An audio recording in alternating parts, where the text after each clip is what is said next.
برکاتہ سب ٹھیک ٹھاک ہوں گے۔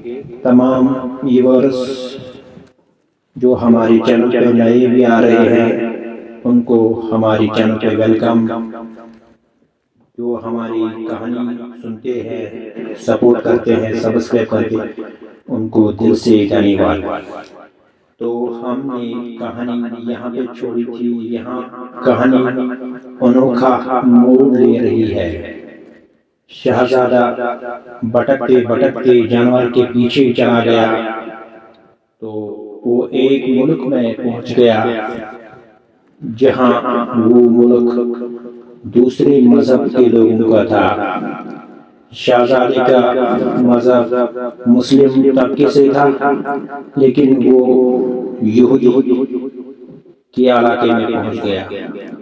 وہاں ایک باغبان نے اس کو پہچانا کہ شاید یہ لڑکا خوبصورت ہے، مسلم لگ رہا ہے، تو اس نے اس سے پوچھا تو شہزادی نے جواب دیا، میں فلانی ملک کا شہزادہ ہوں، تو یہاں بدقسمتی سے میں آ پہنچا۔ تو اس نے کہا میرے باغ میں کام کرو گے؟ شہزادی نے کہا تو مجبوری ہے، کر لوں گا۔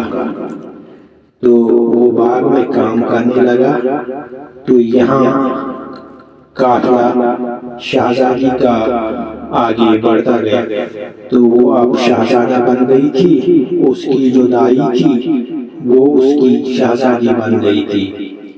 پڑوسی ملک راستے میں ایک اور ملک آ رہا تھا، اس کے بادشاہ نے سنا تھا کہ یہاں فلانی شہزادہ یہاں سے گزر رہا، اس نے اس کو ویلکم کیا اور آفر دیا ہے آپ کو میری بیٹی سے بھی شادی کرنی پڑے گی، تو یہ ضروری کرنی پڑے گی۔ تو لڑکی تو شہزادہ بنی تھی، اس نے کہا میں پہلے آپ کی بیٹی سے ملنے کی درخواست کرتی ہوں۔ بادشاہ نے کہا اجازت ہوگی۔ تو وہ جو شہزادہ بنا تھا، وہ لڑکی شہزادی، تو وہ اس لڑکی سے ملنے گئی اور اکیلے میں اس سے وعدہ لیا، تم مجھے وعدہ دو میں تمہیں حقیقت بتاؤں گی۔ تو اس نے وعدہ دیا، اس نے تو حجاب جو اس نے پہنا تھا مردوں والا کھول دیا۔ شہزادی نے کہا یہ کیا ماجرا ہے؟ اس نے کہا میرا شہزادہ فلانی جنگل میں گم ہو گیا، میں وعدہ کرتی ہوں جب وہ ملے گا، جو ہی وہ ملے گا تو میں آپ کی شادی خود اس سے کروائیں گی، پہلی بیوی آپ بنو گی، دوسری میں، لیکن تب تک تمہیں یہ ساری باتیں راز رکھنی ہے۔ تو لڑکی نے وعدہ کیا تو ٹھیک شادی ہو گئی۔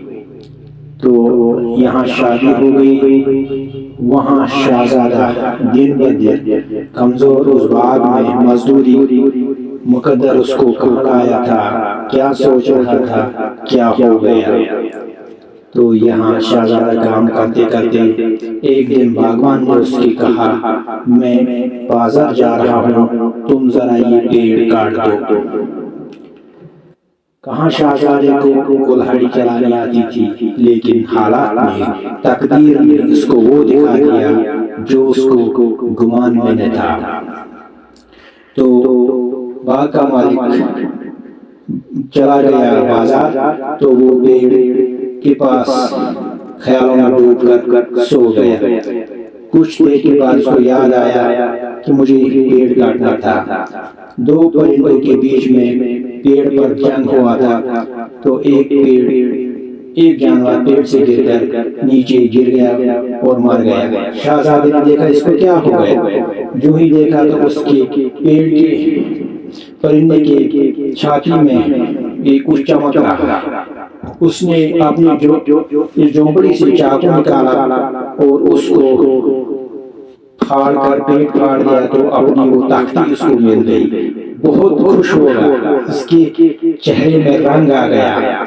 تو تب اس کو پیڑ کاٹنا یاد آ گیا، تو وہ جو ہی وہ پیڑ کاٹ کے گیا، کلاڑی ماری تو زبان زمین میں سراغ ہو گیا، سراغ بڑھتا گیا، اس نے دیکھا بند کرنے کی کوشش کی، سراغ بڑھتا ہے تو بڑھتا گیا، تو اس نے سراغ میں جھانکا تو نیچے اس کو بہت بڑا خزانہ نظر آ گیا، تو جس نے خزانہ نیچے کیا خزانہ حاصل کیا، تب بازار سے باغبان آ گیا، اس نے باغبان سے کہا دیکھو میرے کو آج خزانہ ملا، آدھا تیرا آدھا میرا، شکریہ، کہانی ایک اور موڑ دیکھیے، تو پلیز ہمیں سپورٹ کرو اور کہانی سنو، ہماری ویڈیوز کو دیکھو اور سنو، مزہ آئے گا۔ تھینک یو، آج کے لیے اتنا۔